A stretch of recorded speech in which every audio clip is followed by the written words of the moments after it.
What's up?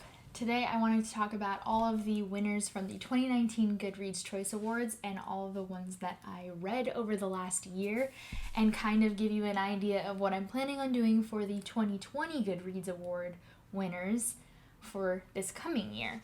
So let's just get right on into it. These are not in order of when or which I read first to last, or in order of like my ratings. They're just in order of the way that the Goodreads winners give them from best fiction and onwards. So overall, I gave, let's see, a 4, a 4, a 5, a 3, a 3, a 5, a 4, a 5, a 4, 4, 4, 4, 4, 3, 3.5, 4. So overall, standing in pretty decent average here. Out of all of them, I only read one in 2019, which was Ninth House, and I did not like it. Actually, is that true? Not Ninth House. The only one I read in 2019 was Red, White, and Royal Blue, which was so good, and I'm very excited for Casey McQuiston's next novel, which comes out in 2021. I'm very excited about that. This is about the son of the president in an alternate reality, and one of the royal children, and they have a secret hidden romance. It's LGBTQ, specifically. I don't remember. I think it's two boys, but they don't both identify as gay. And it's fun, it's steamy, it's new adult, so there's sexy times straight on the page, and I just had such a good time with not only the romance, but also then on top of that all of the political discussion, and it was just this really nice I wish that was really our president type of a thing. So that was really a good time. And that one won for the debut novel and for the best romance of 2019. So then moving on, I have the best fiction, which was The Testaments. Now, for anything that won that I hadn't read the first book yet, I ended up just reading the first book for. So The Testaments is a sequel to The Handmaid's Tale, and that's the book I actually read. I gave this book a 4 out of 5 stars, and I read it in February. This is a classic contemporary novel, or it's considered a contemporary classic, and it's this science fiction alternate universe set in the near future where America has gone to shit, and there's a lot of issues, and a lot of the women are now infertile. And so before the novel starts, you find out that history has put a bunch of very religious people in charge, and they also have taken all of the women who can have birth and get pregnant are now enslaved to the rich and powerful families so that they can give birth for the rich and powerful families. That's the premise. It is super fucked up. Lots of content warnings for sexual assault and all sorts of terrible things. There's also some significant graphic violence in this book too. I read this on audiobook, and I didn't actually love it as much as I thought I would. I thought it was a little bit lackluster. Whoops. I just think it could have, I don't know, I think I was expecting way more. And on top of that, not only was I expecting more, but I don't know, it was written very weird.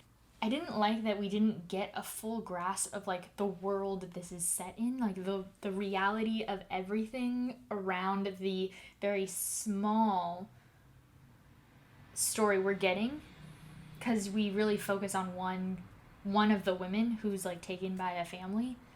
I really wish that it had been a little bit bigger picture. I didn't feel like it gave us enough. Next book I have is The Silent Patient, and this is one for a mystery thriller. And I gave this book a 4 out of 5 stars. I read it in October.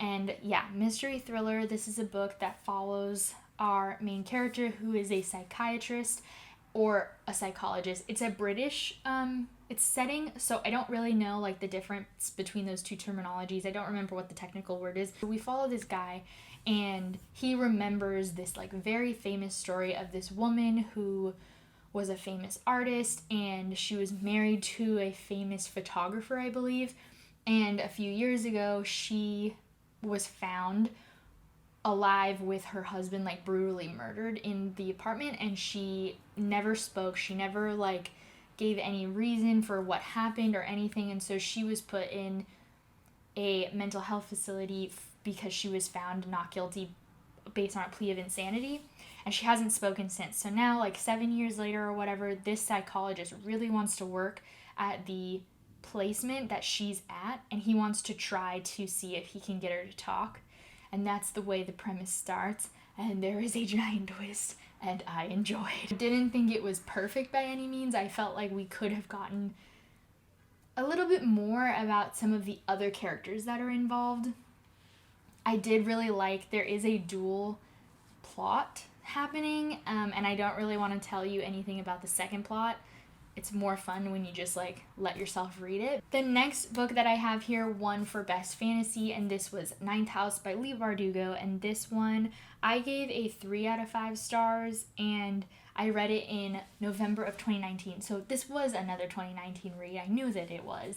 So yes, I didn't read this one in 2020, and so you've heard me talk about this before if you've been following me since before I had my break, but I didn't like this book a whole lot. I gave it a 3 because I do feel like it is like a well thought out plot. I don't feel like there were holes or anything else, but overall it was just fine. It was very lackluster, and compared to all of the hype that I was seeing online and everything, it's just like, why?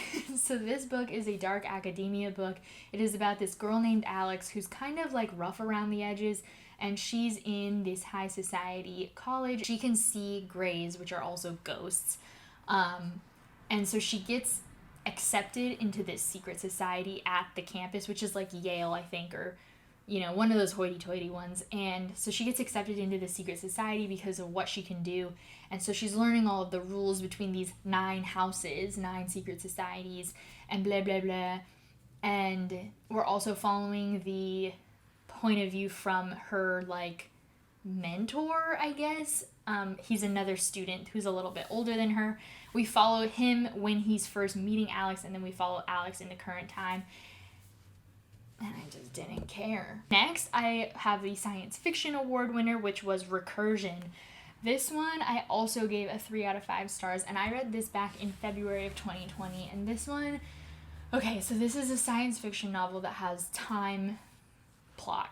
So basically we have a scientist who created a time machine, and the way that the time works in this version of time travel is when everybody can only go back in time. So when you put yourself back in time, so let's say it's 2020, and you put yourself back into 2000, when those 20 years pass, and as those 20 years pass, you have memories of the previous 20 years, and you have memories of yourself redoing it, right? But everyone around you doesn't remember that you went back in time, of course.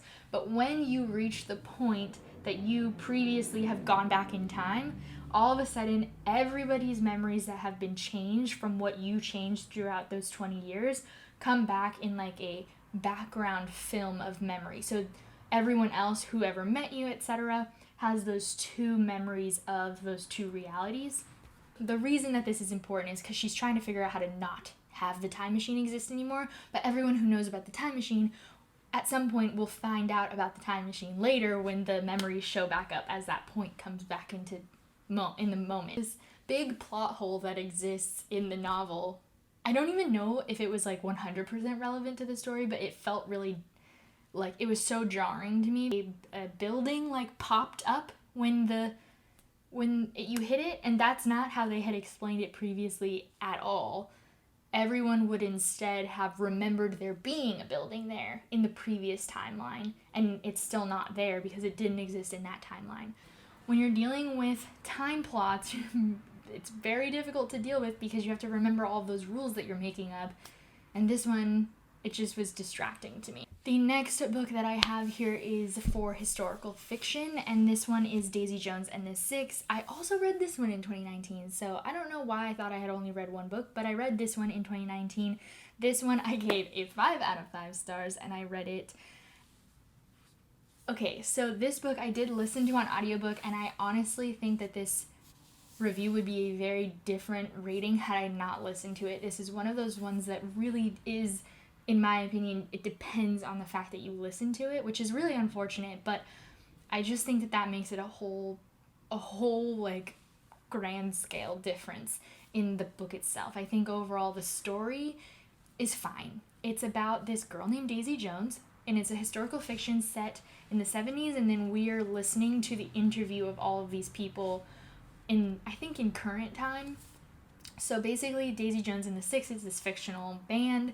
They're being interviewed about their experience back in the 70s and why they broke up and all of this stuff. There's drugs and sex and all sorts of craziness happening in this book, so make sure to check out content warnings if you're sensitive to various things like that. I don't remember if there was any sexual assault, but it wouldn't surprise me if there was. Yeah, so like I said, the audiobook really made this amazing. It's done by a full cast of actors, and yeah, real good. It has a nice little ending. I also read, for the horror, I read The Institute by Stephen King. I read this back in June, and I gave it a 4 out of 5 stars. This is the only Stephen King that I have read from front to back. I have DNF'd quite a few Stephen King novels.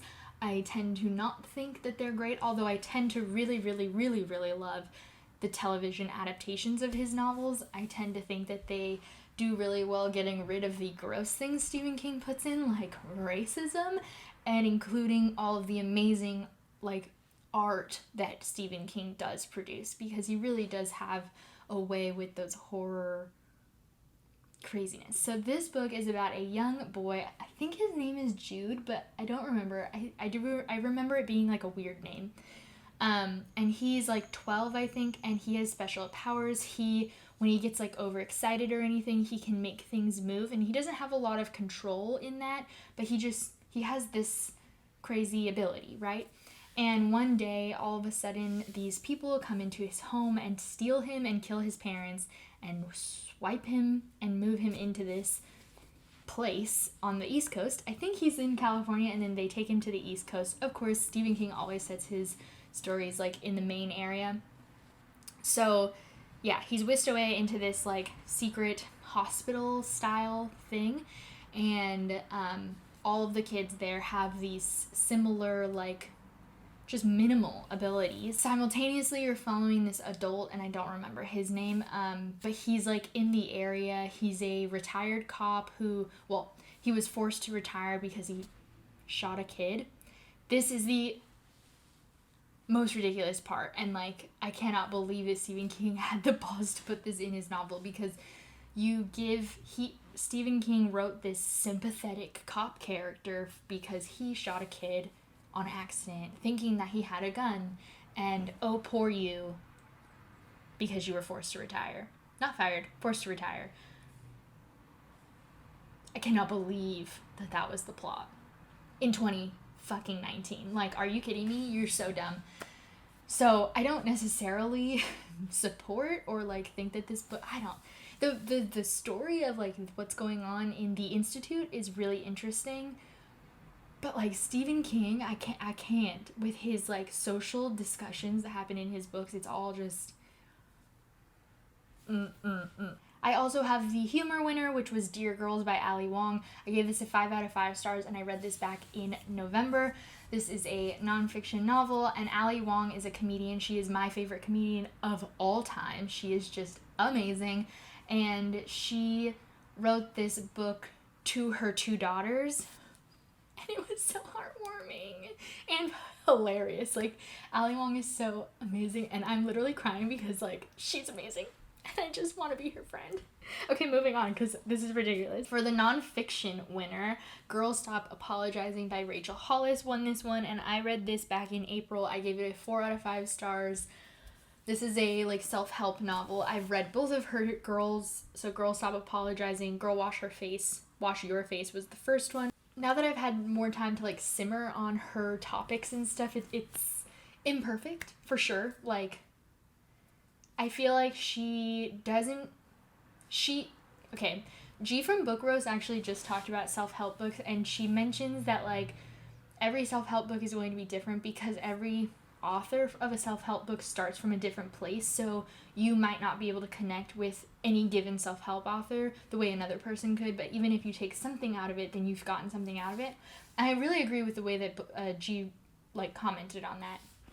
So this book, I did get something out of it, but also there were times where I was rolling my eyes because she's like talking about how like, oh, I just like kind of did it myself, and like I just went for it and I just ran with it and all this stuff, but like she already had a like her own business that was running, and then she used it to transition herself into the new business that she started to like follow her dreams, which is amazing. But like that's not my life. That's not a lot of people's lives. Most people are looking for that first one, the way back here one. For memoir and autobiography, this was Over the Top, and this one was cute. I don't know, I don't even remember his name, but this guy, he's from Queer Eye, and I've never watched Queer Eye or anything, so I just walked into this blind. I gave it a 4 out of 5 stars, and I listened to it on audiobook. Any sort of nonfiction, especially memoirs and autobiographies, I am 100% on board with listening to them if you have the ability to, because it's just so nice to like get their own voice telling these stories. I feel like it's really good. I read this back in March. Like I said, 4 out of 5 stars. I definitely felt like I was a little bit disconnected from him just because I don't know him from anything else. So he was like, he made a lot of kind of references to his previous works and like what he's done and stuff, and I just don't know anything about him. So that's on my part, but it was fun and it was funny, and he does get deep in quite a few different conversations. And I'm trying to rush through the end of these because I'm running out of time on my break. So for history and biography, I read The Five, which is a nonfiction about the 5 women that Jack the Ripper murdered. I gave this book a 4 out of 5 stars, and I read it back in March. This book, like I said, is a nonfiction. It was pretty dry, so it wasn't really my cup of tea. I was expecting, I don't know really what I was expecting, but I was expecting it to be like maybe more gruesome. I don't know. I read for science and technology, Will My Cat Eat My Eyeballs, which is by Caitlin Daughtery. She's a mortician, so it's all about like your body as it decays and dies and like what happens after death in the physical sense. She answers a bunch of questions like, will my cat eat my eyeballs?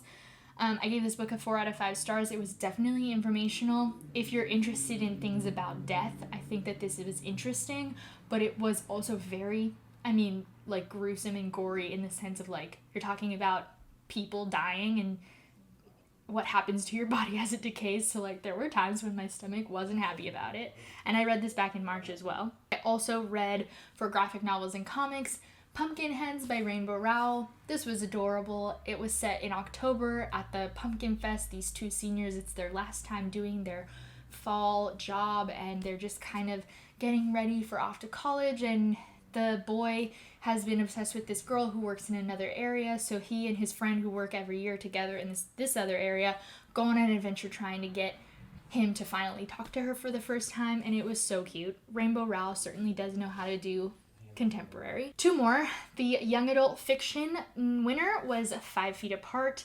This one I gave a 3.5 stars, and I just recently read it in December, and it was fine. It was very Fault in Our Stars. I talked about it in my first vlog of VLOGMAS, so if you're interested in way more details, you can definitely check that out. Basically, I just thought it felt like it kind of had been done before, but I did also really like the CF rep. I don't know a lot about CF, but so if it was really bad representation and you know that, please comment. I don't know anything, but it did seem like it was very good representation of what CF and living like CF might be like. And then lastly, the winner for young adult fantasy was The Wicked King. But again, I haven't read the first one, so I ended up reading The Cruel Prince for this, and I gave it a 4 out of 5 stars, and I also just recently finished this one, and I can't believe I've been sleeping on this fantasy series for so long. Me and Holly Black have a tenuous relationship. We don't always love each other. I don't always love her writing, but this one really did it for me. Only one thing that I didn't actually love was the romance that kind of starts way later than expected, and obviously will continue in The Wicked King, I'm sure, but I'm interested to see how it goes. I didn't like that how it started, but overall I really love the politics of the Fae. I feel like Holly Black really has a lot of like folklore information, so she weaves a lot of already known folklore about the Fae in with the world that she also built herself. There was also a fun little cameo of Kay from Tithe in there, which that was cute and made my heart aflutter. Those are all of the books for 2019 Goodreads Awards that I read and all of my feelings, and I thought it went really well. Like overall, solid 4-star group in average. I didn't actually do the math, but I think it landed in a 4-star average.